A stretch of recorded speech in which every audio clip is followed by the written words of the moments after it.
Hello and welcome to Sound Heal Podcast. I'm your host, Natalie Brown, and thank you so much for joining me as we continue to explore the fields of sound healing, sound therapy, and generally the use of sound for health and wellness. This is our 5-year anniversary episode. And when I began this podcast back in January 2019, it was really my own passion project, my own digging deeper into learning about the field, connecting with other people, and just really immersing myself in different perspectives from people. And I must say, 5 years later, I am still amazed at all the different approaches and viewpoints. And there's always so much to learn. There's so much expansiveness to this field. We've had guests that are, of course, sound healing practitioners, sound therapists, music therapists, musicians and composers, as well as doctors and researchers, innovators, psychotherapists, dolphin researchers. It's limitless. This field is an amazing field to be involved in. So thank you so much for being along with me in these explorations. And we have a special guest for this 5-year anniversary episode, a pioneer, a prominent figure in the sound healing field, Jonathan Goldman. What's really fun about this episode with Jonathan is that we go down memory lane. We get to learn more about him and how he came into this work, what was important to him, the realizations he had along the way, mentors and important people and discoveries that led to best-selling albums, many books, and things that are often quoted. You know, how did he come into this work and research and teachings? And he shares wonderful stories with us. He shares the 4 pillars of sound healing. We do a couple techniques together. And I just hope that this wide range of things that we explore is enjoyable to you. This episode is sponsored by the Om Shop and Spa in Sarasota, Florida. They have the country's largest showroom of vibrational tools. They are extremely helpful when you're looking for a specific tool, you're looking to up-level your sound healing practice. Reach out to the Om Shop at theomshop.com or visit their luxury spa in Sarasota, Florida. They, of course, have that showroom with so many custom tools. They have workshops, trainings, sound baths, and so many resources. So thank you so much to the Om Shop for this sponsorship. And I also want to shout out the International Sound Therapy Association, which is announcing the Wave Makers Conference, Harmonizing Minds and Transforming Lives, which is happening September 20th through 22nd in Sarasota, Florida, coming up this year. I'll be letting you know a little bit more about this conference as we go along, as a couple of my guests for the podcasts are keynote speakers, so that'll be coming up soon. But if you'd like to learn more about this conference that's happening later this year, check out istasounds.org.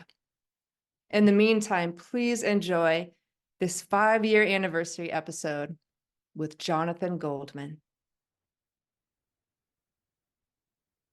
Welcome, Jonathan Goldman. It is an honor and a blessing to have you here on the podcast. As I mentioned when I reached out, this is the 5-year anniversary of this podcast. So to have you as the guest truly is an honor. Thank you so much. Natalie, what a blessing to be, if you like, in the 5th annual rhythmic function of this waveform. Right. I love that. Yeah, exactly. Well, thank you. So why don't we go back a little bit? Let's talk about your background before the world that you're so immersed in now for so many decades, perhaps how you got into music, any of those things that you think might be relevant from your background. Well, thank you. Golly, what can I say? I remember teaching myself guitar when I was around 13 years old because the Beatles came out and you couldn't play I Want to Hold Your Hand on piano, which I, had taken some lessons on. And after that, the wild world of rock and roll became apparent to me. And I was playing in high school bands when I was 15, 16, 17, cut a single and all that stuff. Then went out to I was in New Jersey at the time, and I went out to the hinterlands of Boston, Massachusetts, and went to college at Boston University, went to film school there. Actually did a couple of award-winning films, including one which was a visual interpretation of the song "Dear Prudence" by the Beatles. Bringing in the Beatles again. Beatles have had a big influence probably on myself and a lot of other people. After that, sometime I was down in Florida a couple of years after that as a disc jockey. I became the #1 disc jockey in Central Florida, which was hilarious, and I learned a lot about mixing music from that experience. When I came back to the Boston area, and I was then playing in rock and roll bands, and then I had this experience that all leads into an experience in Cape Cod, Massachusetts, when I'm about 29 years old, somewhere in the late 1970s. And I remember coming back from a break and strapping on my Stratocaster and starting to sing and play and becoming aware that the ambiance in the club was one of negativity and violence. Now, I realized that the ambiance was mostly due to the fact that people were imbibing in various intoxicants, alcohol, and many other things. But I also at the time realized that the music that I was creating was helping induce this ambiance. And it was weird. I've been playing professionally, well, more or less professionally since I was about 14 or 15 years old. I was almost 30, so about 15 years. And I had this thought, gee, what if music can be used to make people feel good? It was that simple, but I'd always been, look at me, aren't I great, aren't I cool, yeah, and what a great guitar player I am. And all of a sudden I was like, wow, what am I contributing to the energy field that's there? And I'd never had that thought before. And about a week later, that thought shifted to, gee, I wonder if sound can be used to heal. And from there, doors just began to open up. Someone gave me a flyer, still when we had paper there, and it was for a workshop taught by a woman named Sarah Benson. And I went into this workshop, and it was phenomenal. And then at some point in time and space, for some reason, I was chosen to take one of these, a quartz crystal, sit in or lie down, I remember, in the center of the circle, and the people in the workshop basically were in a circle and they chanted my name. And I went out of my body, I went into this amethyst pyramid in the woods, and when I came back to my body, I thought, gee, I've got to find out more about sound, and I got to find out more about crystals.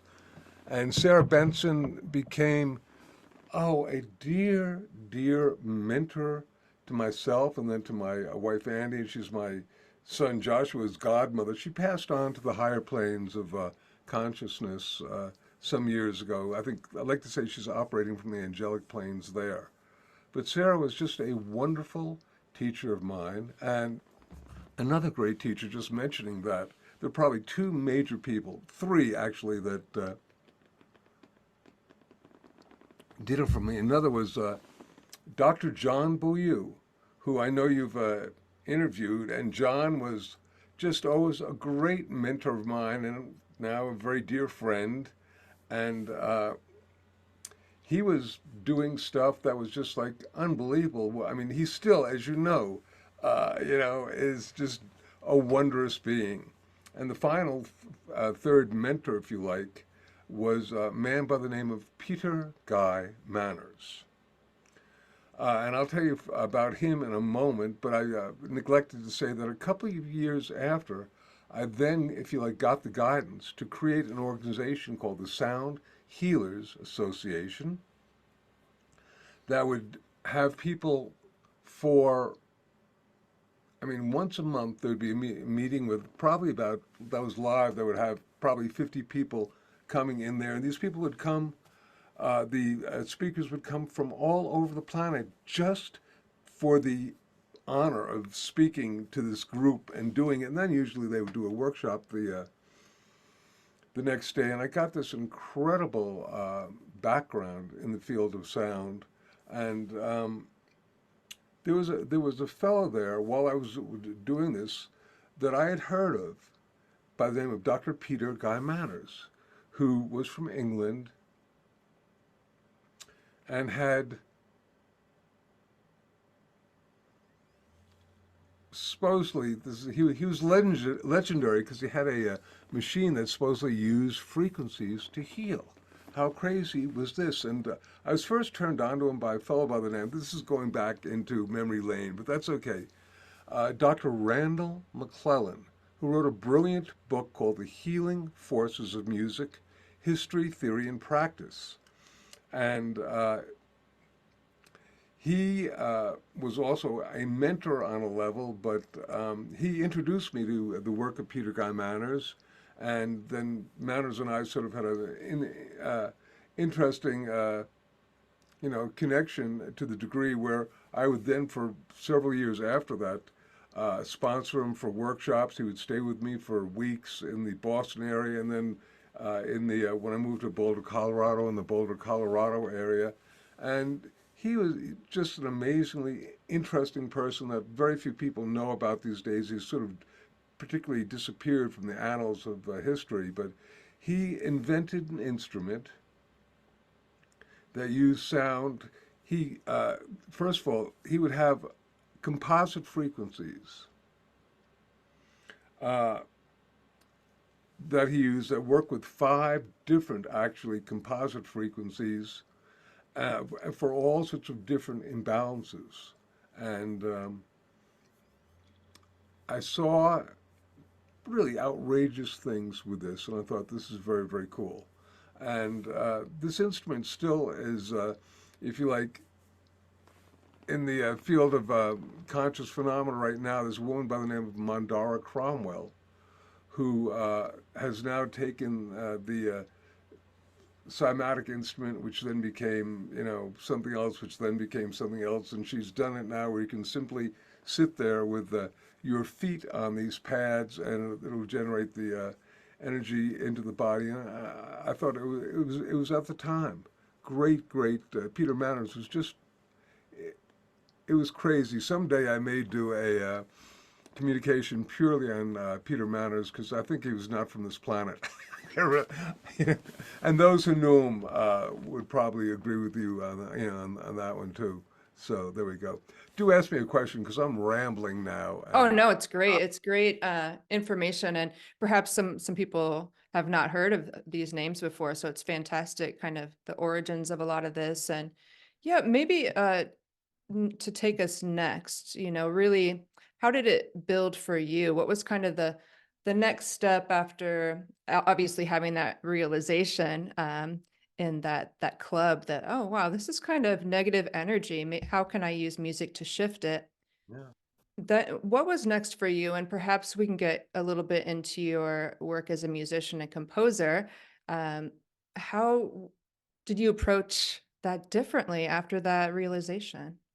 Well, the first thing that happened was that in a short time, as I began to gather more and more information, because at the time there were probably a half a dozen books that were available and a half a dozen different recordings, including, let me bring into account whether he's a mentor or a model or a friend, Stephen Halpern, whose Sound Health book was really one of the first things imaginable, and he was just great. And his music, of course, was back then, and even now is unto itself a true model for, if you like, stress reduction, relaxation, much more. But there wasn't much going on. I created this organization called the Sound Healers Association, which basically had these people come to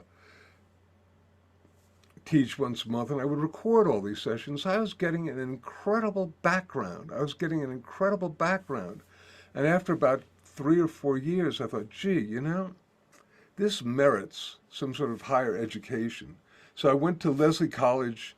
It became Lesley University, but Lesley College in Cambridge, Massachusetts, which had sort of a create it yourself program. And I came in with a stack of papers about Yohai saying, hey, I want to create a program based on that. They said, it's a PhD dissertation you got there. I said, doesn't matter. And I did the program for about 1.5 years and graduated with a master's from there.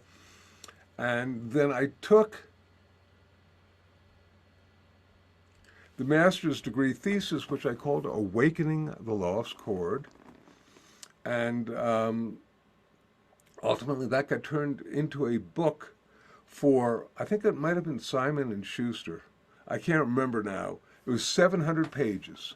Incredible. All the information that I've been gathering for years and years and years. And a couple of really, really powerful things came from that. One of them was that I remember sitting in front of the computer, which at the time was using a DOS operating system. Pretty old. Dark screen and amber letters. And Natalie, I had a bunch of papers about Yohai. There were all sorts of different systems of using sound for healing that have been given to me by different doctors, spiritual masters, shaman, whatever, just how the different sounds to work with the organs, to work with the chakras, to work with all sorts of different things. And I come from a family of doctors, father, grandfather, brother, all medical doctors. So I had a pretty, at the time, well-developed left brain. I said, okay, I'm going to put this all together and be the first person who's created a coherent level of what the different frequencies do for body, mind, and spirit. And I'm sitting there in front of this computer, which has got an amber little cursor flashing, waiting for me to enter something of consciousness, because I'm starting to put this material together. But Natalie, it don't jive. It just, you had spiritual master A who would be using a particular series of mantras for their chakras, and spiritual master B using a very different sequence of mantras for the chakras. And I was going, how can this be? Or Dr. X using some frequencies for a particular organ, Dr. Y using a completely different set of frequencies for the same organ. And I'm sitting there and I'm freaking out. I got my head in my hand. I'm going, how can this be? How can this be? My goodness gracious. Just didn't make sense. And this was at a time when nobody knew anything about sound healing. So there was no money involved. There was no fame or fortune. People were just telling me what they were experiencing, what they were using, how they were having success. I had no reason to believe they weren't telling the absolute truth, at least from their viewpoint. And yet nothing correlated. And blessed be, in my state of angst, as I'm rocking back and forth in front of this sort of flashing gold cursor on a dark screen, waiting for me to input something into it, a voice says, it is not only the frequency of the sound that creates the effect, it is also the consciousness, the energy of the person making and receiving the sound, the intent. And I wrote down the words, frequency plus intent equals healing. And I have to say from that was back probably 40 years ago. And I think it's more valid now than ever. And we can perhaps talk about this as we go into the quantum realm of sound and sound healing. That was the first thing that happened. The second thing that happened during that whole thing, when I basically decided to work with this book and put it all together, was I had gotten a contract from some large company. It may have been Ballantine or Penguin. I can't remember now. I could check it out, but it doesn't matter, because giving them 700 pages, I had never written a book before, and I didn't know. I thought that they did all the editing. And I got 700 pages back, totally blue-lined, and the bottom line was that the book never came out, but a few years after that, I was in deep meditation, and this inner voice said, "You need to write a book," and they gave me. I can look and see how many chapters because it became. Basically, I took one or two chapters from this Awakening the Lost Chord, which incidentally a fellow by the name of Don Campbell gave him the title, the name for it, and but then I took a few of the chapters and created from that book and created Healing Sounds. I don't know how many books I could have created from that. It's still sitting in my garage somewhere. The information really, really relevant. Probably needing a good editor, but not that much because at the time, mind you, I did a whole chapter on chakras, and that got rejected because the concept of chakras was too alien to mainstream publication. So, I mean, the book was just way too far advanced at the time, and I went there, and we continued with having the sound healers for over 10 years. I moved from the Boston area to the Boulder area, and we continued there for a while. And talking about my company, Spirit Music, which was at the time, it was a new wave record company, and I changed the music. We became one of the first new age or therapeutic music companies, but we didn't, bless it be, have to change the name because Spirit Music is a cool name for spirit stuff, and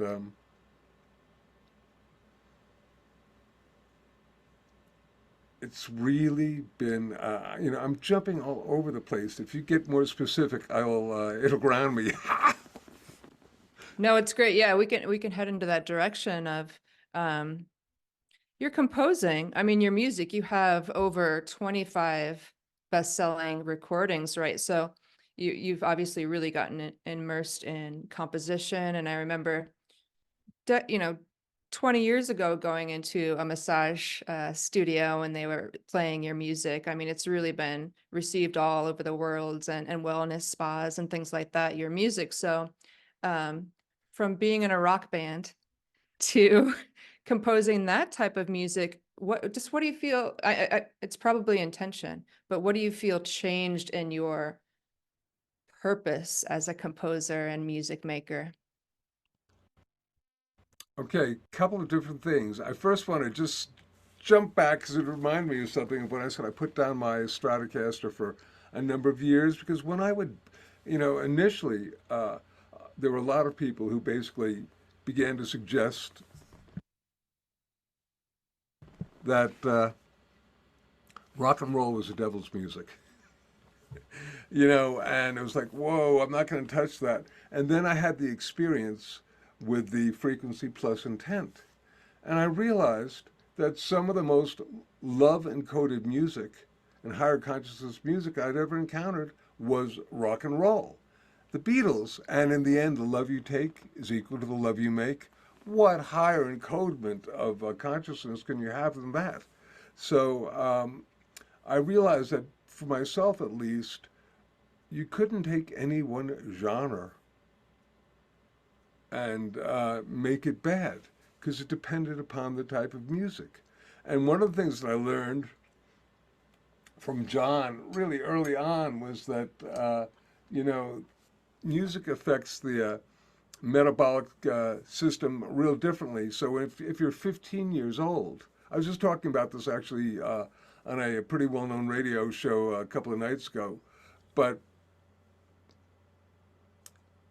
as we age, not only does our nervous system and our consciousness shift and change, but oftentimes the type of music that we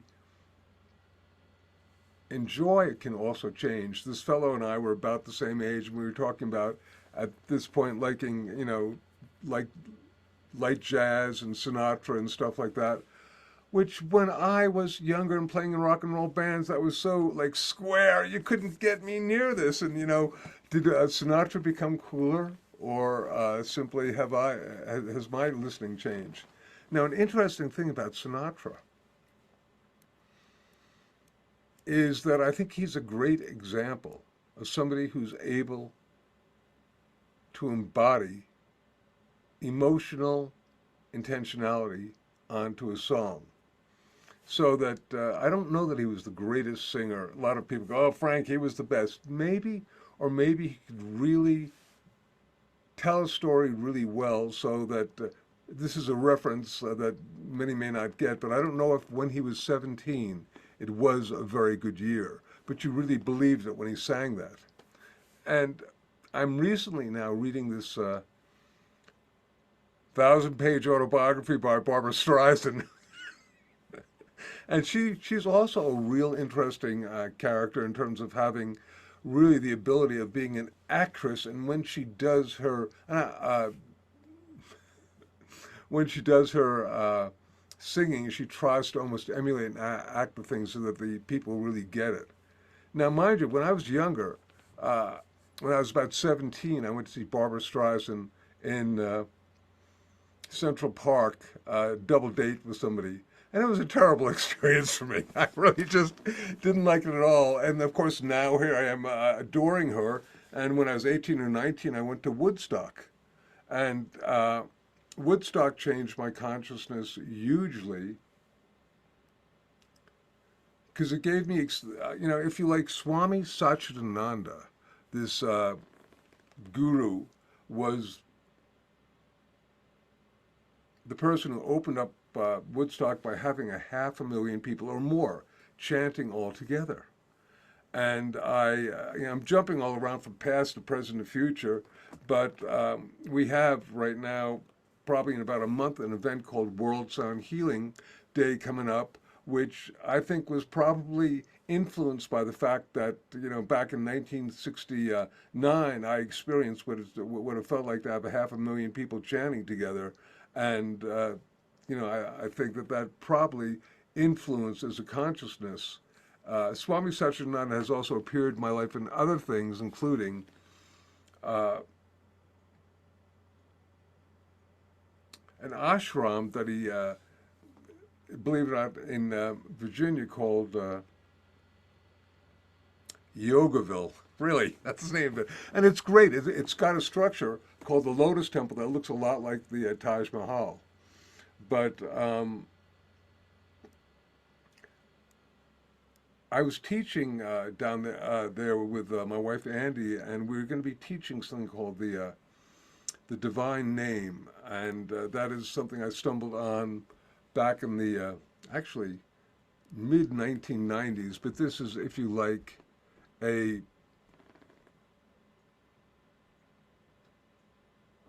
it's a sound that may be very, very sacred. And maybe actually in the ancient Hebrew, it's called the Tetragrammaton. It's the 4-letter name that was supposedly given to Moses when the burning bush, he says, "Who are you?" And the burning bush says, "I am that I am." And everyone thinks that this is the, if you like, name that the being gave. And it is. It's a great affirmation of I am one, everything is one. But then it says after that, and here we go, going to the book that I wrote about that, called The Divine Name, says that my name is, and it's spelled out in Hebrew letters, the Yud, the Hey, the Vav, and the Hey, which became an incredibly magical sound to such a degree it was not meant to be ever sounded out loud. And it seemed to me, though, there was in around 1994, 95, a conference by a fellow by the name of Jeff Volk. I'm jumping all over the place, and I will answer your question anyway. It's okay. And Jeff Volk was doing a sound colloquium that was taking place in New Hampshire. And it was incredible. There were probably 40, 50 really of the well-known sound healers there that were basically just sharing with audiences. And I was there because I was one of the people, in the field doing stuff.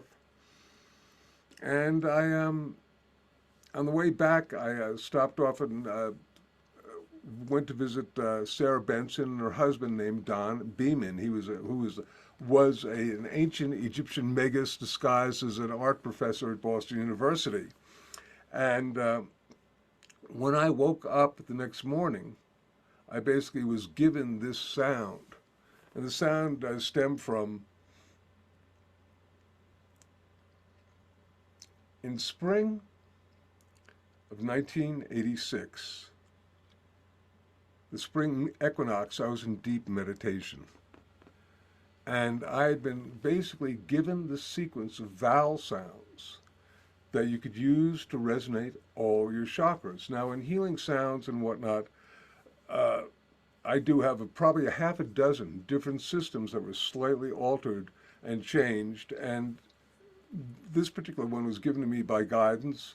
And I basically then put it into my books and all that stuff. I was basically working with a system of vowel sounds that is now found in every one of my books, and including the Chakra Chants recordings and all this other stuff. So I had that as if you like, a field, a model that I could do in my sleep. But when I was waking up from this dream at Sarah Benson and Don Beeman's place, I was told to intone the vowel sounds going from the crown to the root and then back up. I couldn't do it. I literally had to write out the vowel sounds going up. I'd never done it back going down. And then I reversed it, and I reversed it, and then I went back up, and two things happened. Number one, I could feel the energy going from the crown to the root and back up. That I expected. The other thing was that I heard a sound that sounded very much like a harmonically related Yahweh. And it floored me, and I went, oh my goodness gracious, this is just, this is crazed.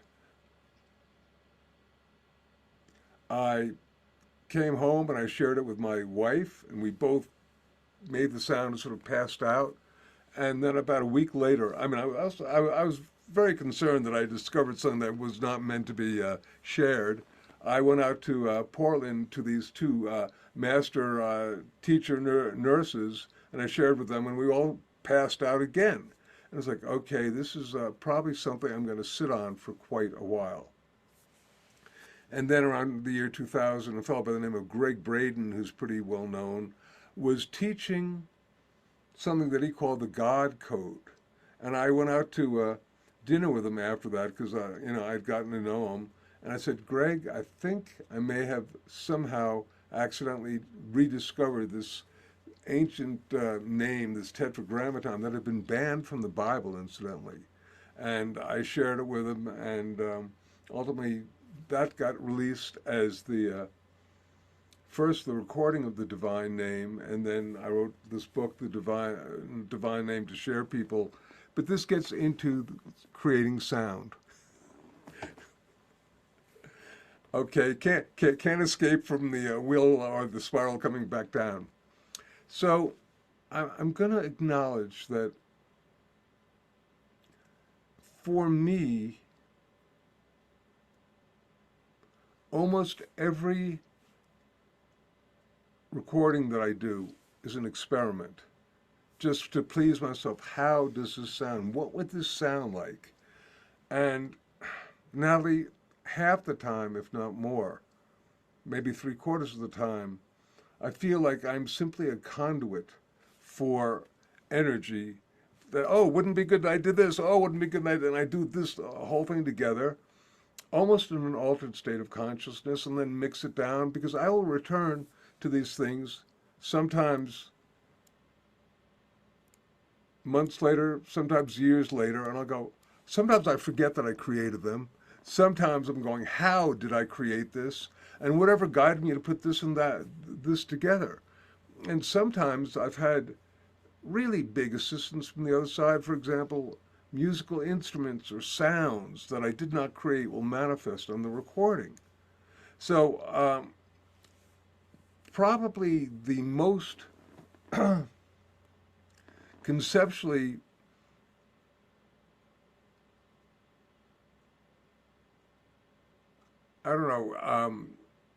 created recording that I ever did was one called The Lost Chord.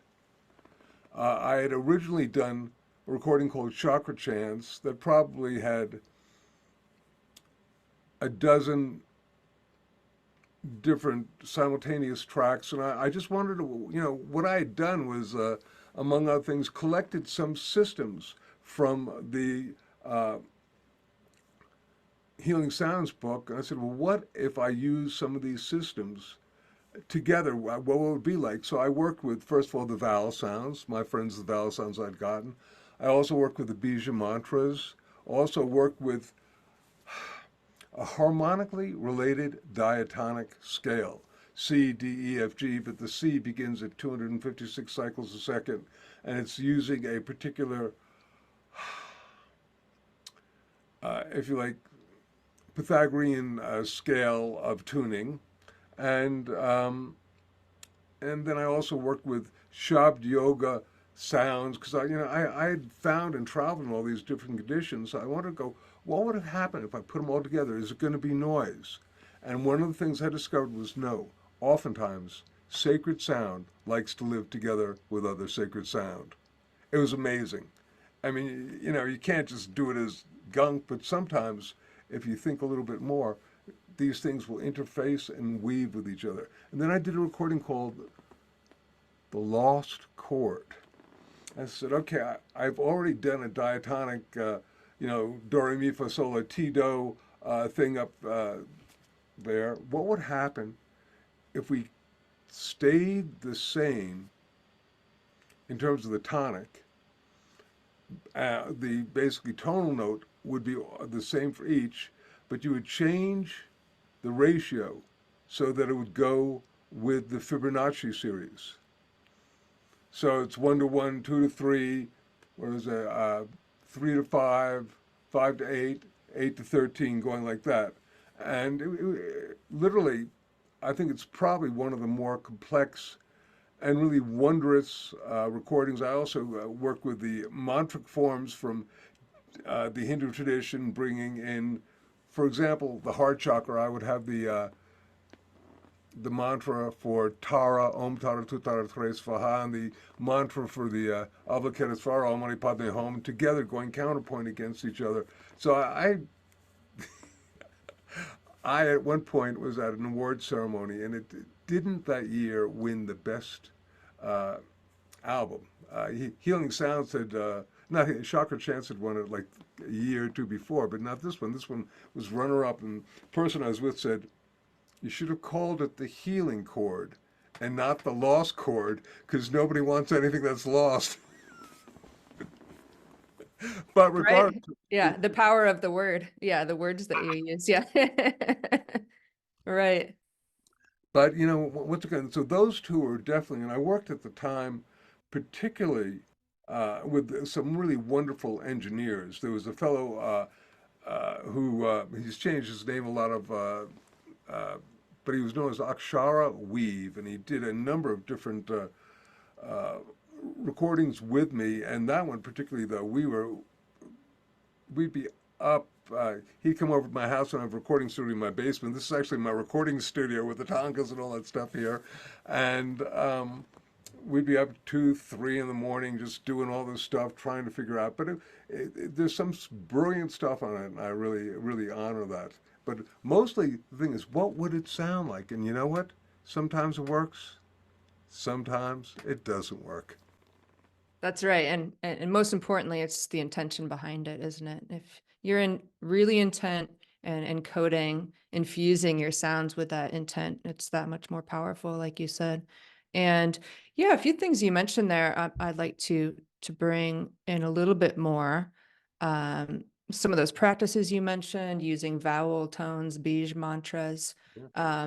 There's that balance of, well, it's all vocalization, isn't it? It's the power of using the voice. So we could get into that and the hum a little bit, but also the aspects of space and silence, right? You talked about sacred sounds and inner sacred sounds. So we could go either direction, either vocal work in general or silence. Overall gestalt, I'm going to give you the 4 pillars of sound healing, which is really interesting. This came to myself and my wife, Andi, okay, what are the four major things? And after we got it together, I said, I wrote a book some years ago called The Seven Secrets of Sound Healing. And I said, I wonder how these four pillars align with that. I hadn't looked at it, I didn't know, but whether it's the unconscious or subconscious or whatnot, the four pillars are the first of the seven secrets, four of the seven secrets. So the first one, of course, is everything is vibration.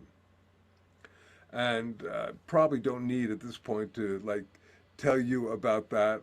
I'm going to say that of that, and the idea that the ancient mystics and our modern quantum physicists are in agreement that everything is in a state of vibration, from the electrons moving around the nucleus of an atom to planets in distant galaxies, basically moving around their suns, they're all creating a vibration. That vibration can be perceived as being sound, just because the sound has, and I'm doing this really fast because this unto itself is an hour or more type of thing. Just because we can't hear it doesn't mean that there isn't a sound being created.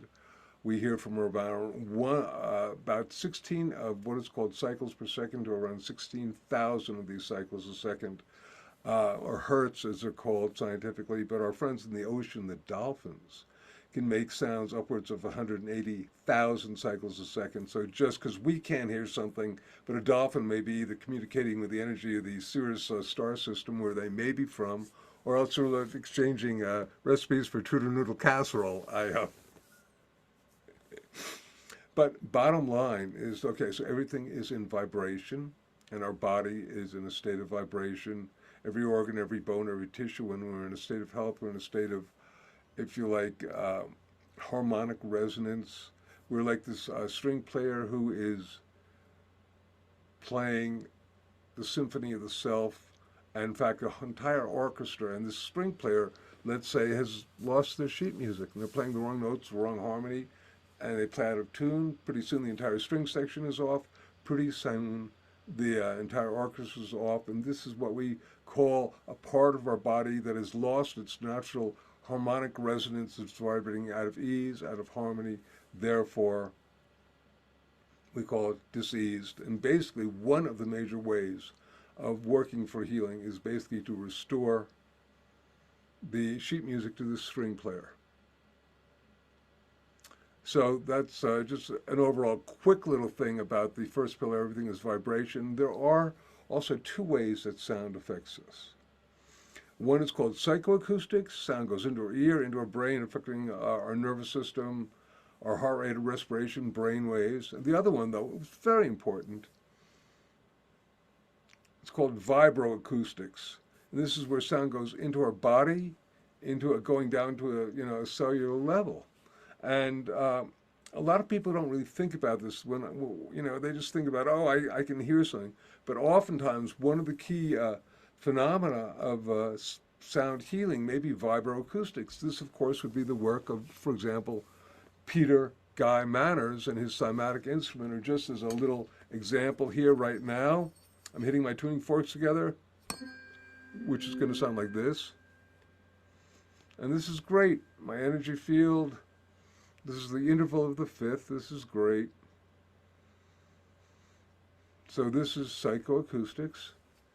But now, if I take this tuning fork, and I hit it, and whether or not you can hit, I'm putting it on myself, and the sound is going into a meridian or a point on my body, and it's saturating my cells with sound, and that's powerful.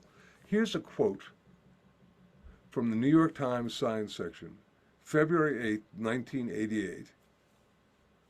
Sound, shaped into dazzling tool, can make, break, or rearrange molecular structure.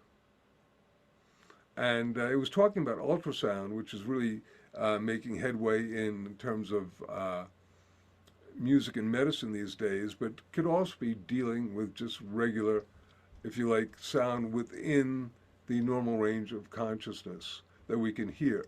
So, if you could, people said to me, well, what sort of conditions can be healed by sound? I said, well, conceptually, if you can rearrange molecular structure, you can probably deal with anything. That doesn't mean, it will, but I'm just saying the possibility of it. There are two basic ways, if you like, approaches to using sound as a healing modality. One of them I mentioned, which is basically reinforcing the vibrations of an organ. This is, for example, some of the work that Peter Guy Manners did, where he would basically, and his concept was that if you could reinforce the vibrations of an organ, then the intruder, whatever it was, would just fall away because that was the result of a weakened field. But the other one, and we call that the constructive use of sound healing. The other one we call the deconstructive, and that's the basic idea that you can take a wine glass and shatter it with your voice. You can use sound to shatter things, whether it's Joshua going around the walls of Jericho and people giving a great shout and bringing it down or whatnot. There is that aspect, and that aspect can be applied and is applied to, for example, using viruses and bacteria and shattering them with specific frequencies. This was initially done by a fellow by the name of Royal Rife back in the 1930s, and it seems now there's a fellow by the name of Anthony Holland out of Skidmore who's been doing some work with this. It's pretty interesting. There are these two different approaches, and I hope someday that they actually begin to work together.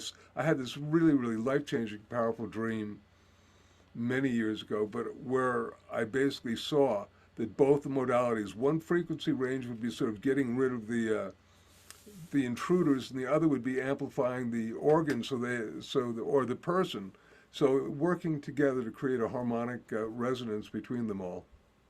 It's interesting. All right, so the second pillar is that intent is powerful.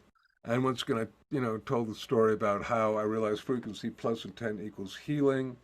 At the time that this came to me, I have to tell you, Natalie, it wasn't well received by the scientific or medical community. I was at the time very involved with working with doctors and scientists, and I'd go, hey, have you ever thought of, the importance of intentionality? They'd look at me like I was a man from another planet, which I well may be, but they weren't supposed to know that. And some of the people's experiments were truly, truly focused on intentionality, and they didn't get it yet. But blessed be, since then you have people like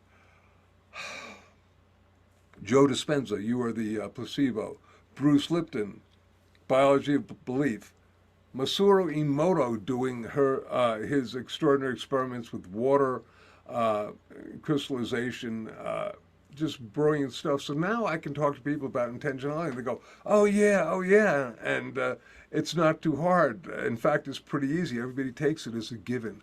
Yes, of course, intentionality.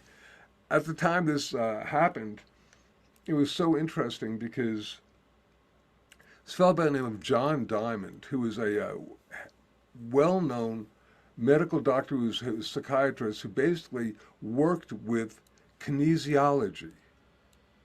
And he particularly was into the life energy of music and kinesiology, so that he found that if you play different music, it could make you strong. This is an kinesiology. If you're strong, your arm will be, somebody's pressing on your arm, it's great. If you're weak, it'll go like this.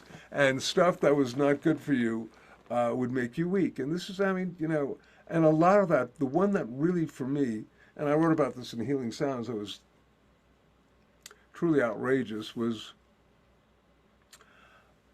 one of his students had me listen to a piece of music. It was actually the same piece of music played by two different orchestras. Actually it was played by the same orchestra with two different conductors. There you go.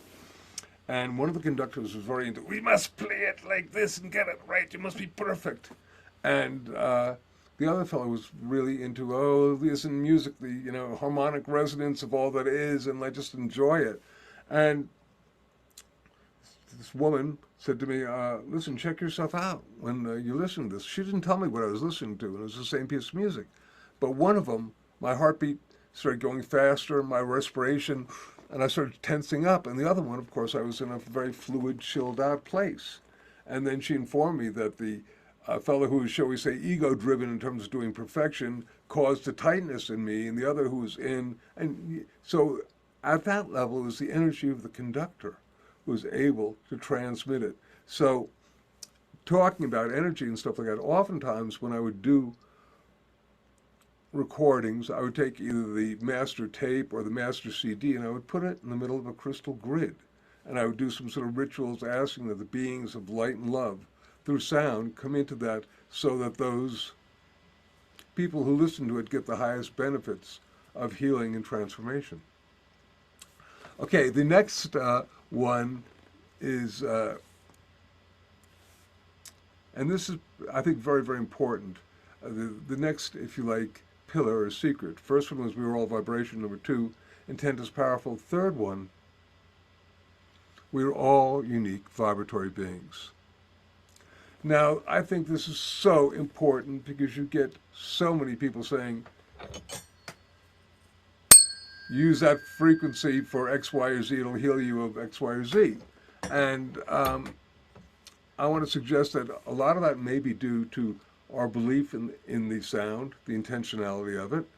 But number two, just on a common level, I almost always, when I'm speaking in front of a large audience and teaching, I say, how many of you are allergic to penicillin? And anywhere from 10 to 20% of an audience will raise their hand. I said, okay, if everything in the universe is in a state of vibration,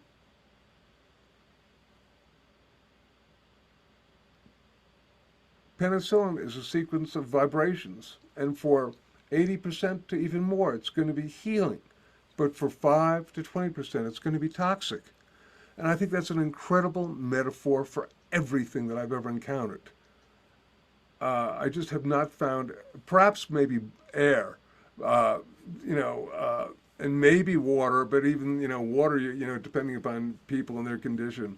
But I mean, so that simply allows us to be able to own what's happening to us. I could, tell you a story of somebody, for example, was being given a certain frequency that was supposedly she needed. And she called me. She was actually a well-known musician from England. She said, Jonathan, I'm feeling ill. And what she did was she used one of my recordings. And it somehow put her back in place. Blessed be. I said, great. She called me a week later. She said, oh, this woman wants me back to do more of the things. I said, I wouldn't do it if I were you. Well, she went back, and it took her a whole lot longer. So I think that we really just need to honor our experiences. This is so important that we need to really honor our experiences with sound. And if something doesn't resonate with you, there are a gazillion other things that do. Fourth pillar, didn't think this was necessary. I actually found this out after I'd been probably doing sound for close to 20 years, close to. Silence is golden. People become so enamored with sound that they forget to be in the space of silence. Silence is the yin to the yang of sound. It is the place where literally the frequency shifts can make the change that occur. If you're vibrating at this level and then all of a sudden you're vibrating at this level, you don't give the sound the ability to make the shift and change if you're there. People aren't aware that we really need to almost whenever I do a sound exercise, if I'm sounding for 5 minutes, I have people be in silence for 5 minutes. So that one is just, I think, very, very important. Silence is golden, and just throwing that out. Yeah, I agree. Yeah, just as important as the sounds created. Yeah, so why don't we, in our final minutes here, let's talk a little bit about some things you have coming up, but which actually both your satsang that you do monthly on YouTube with your wife, and then of course the 22nd World Sound Healing Day. These are, both kind of intentionalized use of sound with large groups of people. Maybe talk a little bit about why that's powerful, you know, bringing people together with an intent, and just a little bit about how people can participate in these events coming up. Well, thank you. Um, about 20 plus years ago, it's probably about 23 years ago, I was in a deep state of meditation, and I basically was given that I had assisted in bringing the use of sound for personal healing to the planet, and that was great. Keep doing that, but I now needed to like spread my wings, so to speak, and start using sound for planetary healing. And I thought, well, this is great. And then transmission got cut off, and I had to figure out how. So my wife Andi and I talked about this. We decided we would do it as a day once a year when people would focus the energy of intentionalized sound to the Gaia matrix, the Earth Mother, for healing. And we decided we'd do this on Valentine's Day, February 14th. And initially, as we went on, we worked simply with the ah sound, which is oftentimes one of the great sounds for the heart chakra.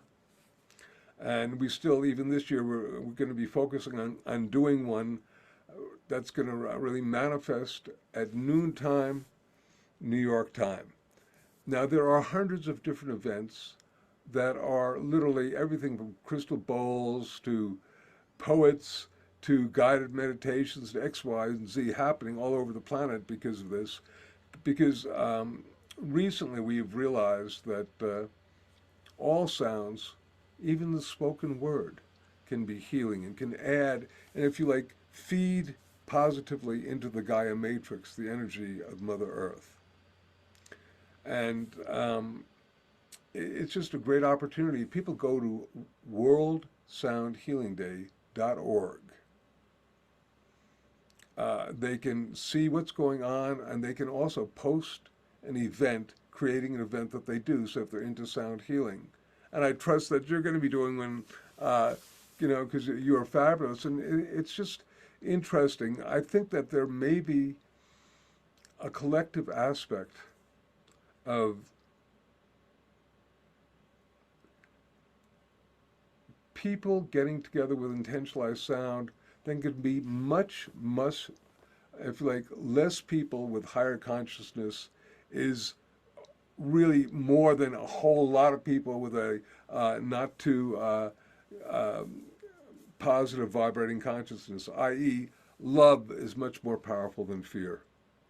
And people who are into love and into kindness and generating that, you can have a few of those and they can outweigh hundreds, thousands, or maybe even millions of people. You know, in the different traditions, whether it's the Hebrew tradition, they have like 36 Sodicum, and in the Hindu tradition, there's like 72 avatars. There's small numbers of people who are perhaps in caves or unknown that are helping keep the planetary balance. Then let's assist them by, doing something like this. And of course, there are phenomena such as the Global Consciousness Project, which is able to, what they did was they found that if you take a random number generator, and a random number generator is simply a computer that puts equal numbers of zeros and ones out, supposedly. So 100 times you get 50 zeros and 50 ones. When these computers are near fields of high compassion, the numbers become less random. And all of a sudden it's like, how or why? But normally it would be a straight line if it was equal 50 zeros and 50 ones.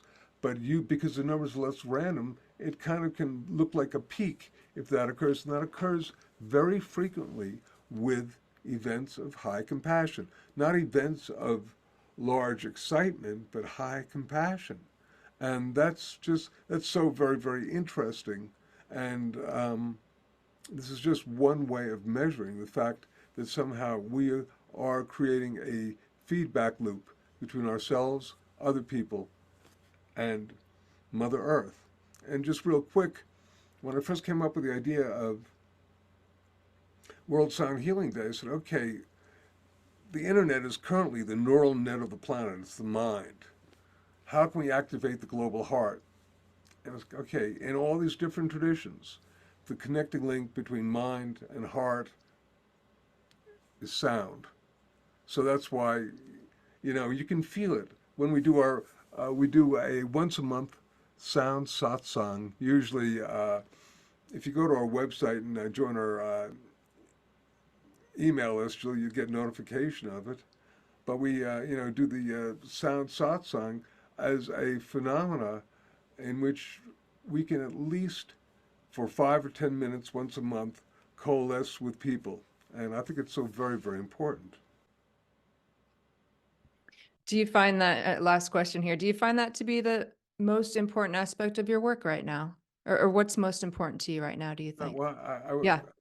okay, so really, yes, I had my birthday last month, and I was really, really deep, and I was going, okay, give me some new stuff that I'm supposed to do. I didn't. All I got was validation, and particularly the importance of doing events such as World Sound Healing Day.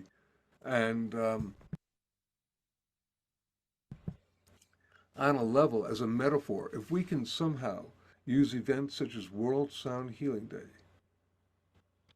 to soften and smooth out the layer of emotional toxicity that is currently available on the planet, so that we can take the scream of war and turn it into the cry of love, then all will be well. It's It's the only beautiful. thing that I know how to do. I Hmm. mean, I just think, and I've really gotten that you don't want to eliminate anybody. You just want to shift their consciousness. And one of the ways to do that, I'm going to share with you, is the concept of compassionate understanding.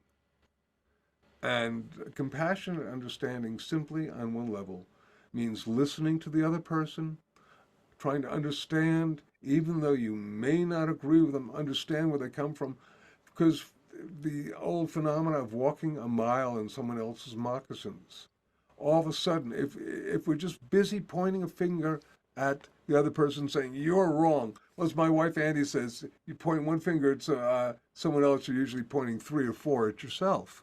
So if we can somehow get to that level of practicing compassion and understanding, because there's so much divisiveness on this planet now, and there are forces that are seemingly being used to manipulate and control us, and the easiest way that we can do that is to be in fear. And one of the most powerful things that my wife Andi and I have been teaching, particularly for people who don't know about sound, is we teach them about the 4 pillars of sound healing, and then we teach them about humming. Because the hum is a sound that everybody can use. When you begin to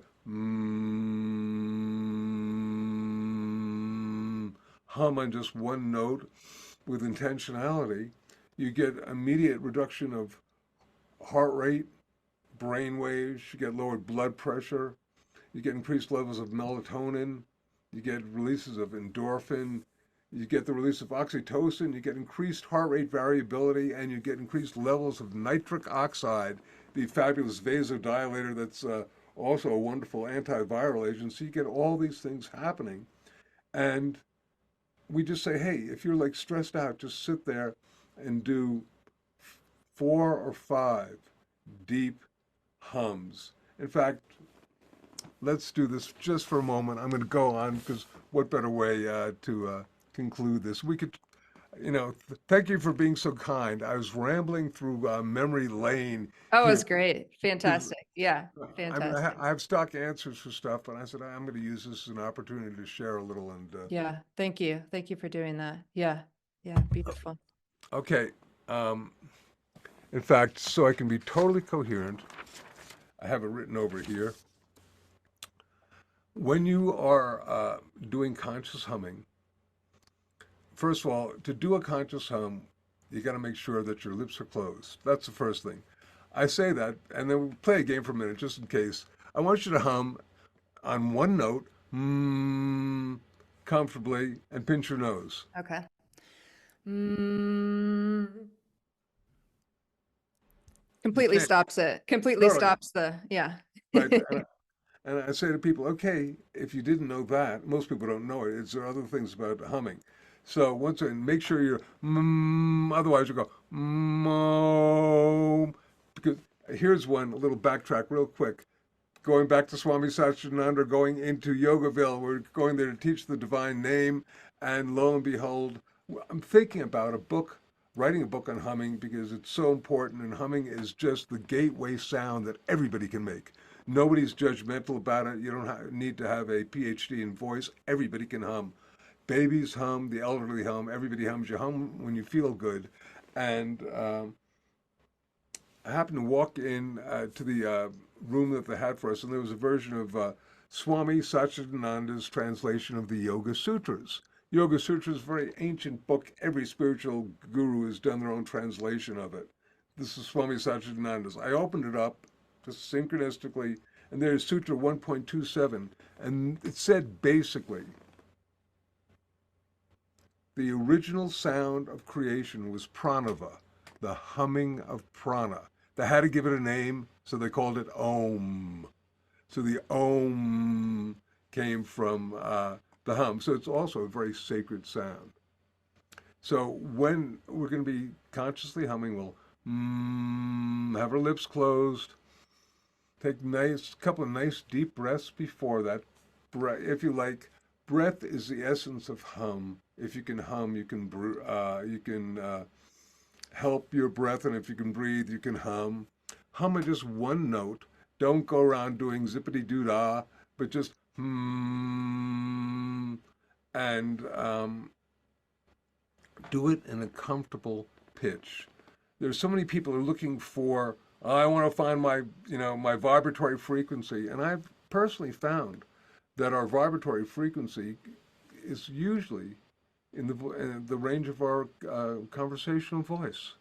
And from there, you can have harmonics or overtones or undertones, but it's somewhere there. And so, and just once again, don't match my voice when we're doing this together. And remember that louder isn't better and more isn't better. And one of the things about in sound healing is you get so enamored with the sound that, oh, I can't, a little bit goes a long way, and it can be very, very powerful. So, and then the last thing is you're going to check yourself out at the beginning just so you see where you're at. And then at the end, we're going to be at an equal amount of silence. So we'll hum maybe 4 times this time, and anybody who's watching could perhaps try this with us. And then we'll be in silence for just a little bit. And so check yourself out, deep and relaxed breath. Keep your lips closed, hum on one note. Hum at a comfortable pitch.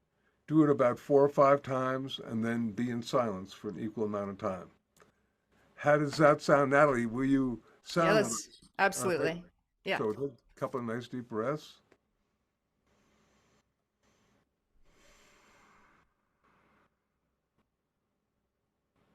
Breathing down, if you can, to your heart.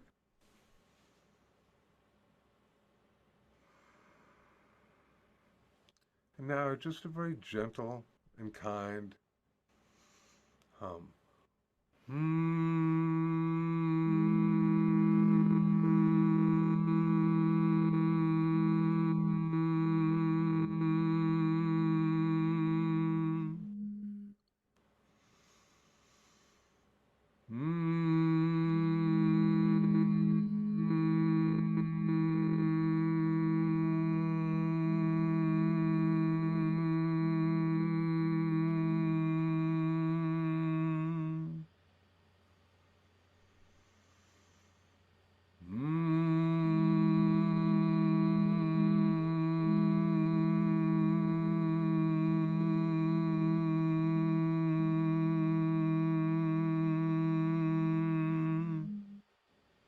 And one more.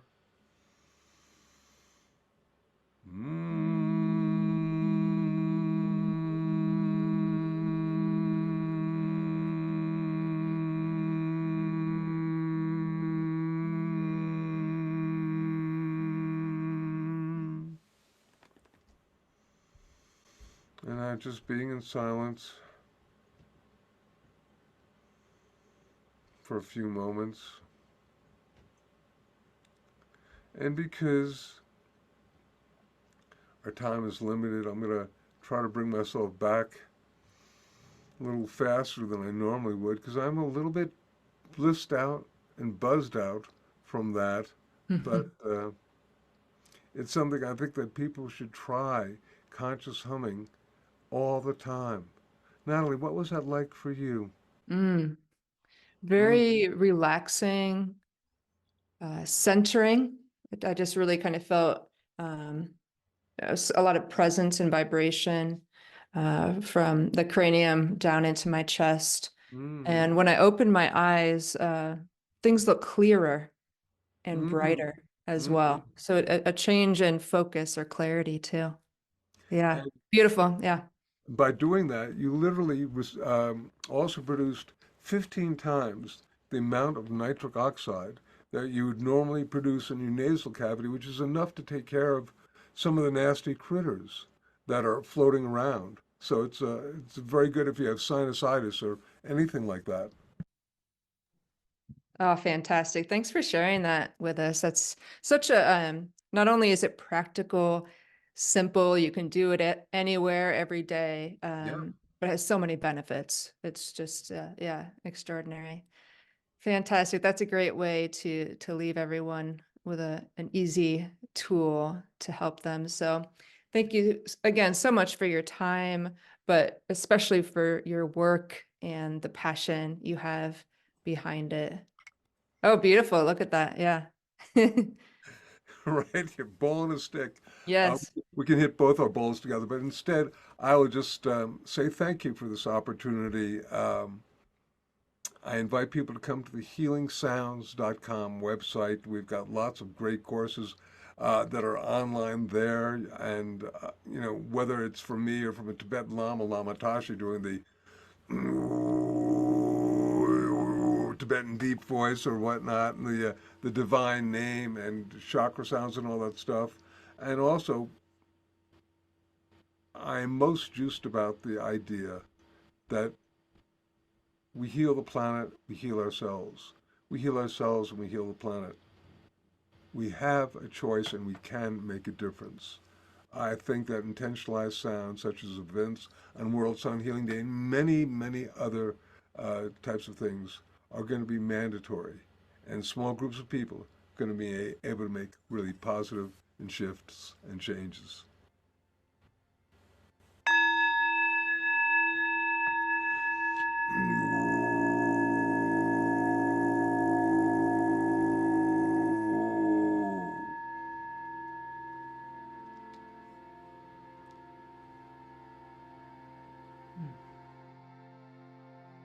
Thanks so much for tuning into this 5-year anniversary episode of Sounds Heal Podcast, sponsored by the Om Shop and Spa. You can keep up to date with what's coming up next at soundshealstudio.com. You can follow and check out things at Facebook, Sounds Heal Studio, Instagram at Natalie Brown, Sounds Heal, on YouTube, on the Sounds Heal Studio channel. And thanks again for supporting this podcast. Be well and stay tuned.